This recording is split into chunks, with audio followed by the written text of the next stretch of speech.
একটি গাণিতিক সমীকরণ যত সহজ হয়, ভূরাজনৈতিক সমীকরণ বা বাস্তবতা এত সহজ নয়। এখানে কখনো 2 আর 2 যোগ করলে 4 হয় না, এখানে 4 হয় 5 থেকে 1 বিয়োগ করলে। কিন্তু প্রকৃতপক্ষে মানবিক করিডোর যে ব্যাপারটি, এটি শুনলে খুব মানবিক মানবিক একটা উদ্যোগ মনে হয়, তাই তো?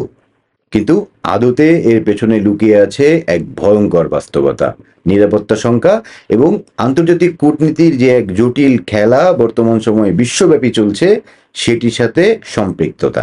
বিগত সময়ে আমরা যে বিভিন্ন আলাপ আলোচনা করেছি, সেখানে কে কি বলেছে, কার কি অভিমত, সে সম্পর্কে আলোচনা ছিল বিস্তর। কিন্তু আজকের আলোচনায় আমরা বিশ্লেষণ করব বাংলাদেশ কেন মানবিক করিডোর দিতে যাচ্ছে এবং এতে আমাদের কি লাভ হবে, অথবা এটি দিলে আমাদের কি ক্ষতি হবে, এবং সর্বশেষে এই যে সিদ্ধান্ত, এটি আসলে কার হাতে।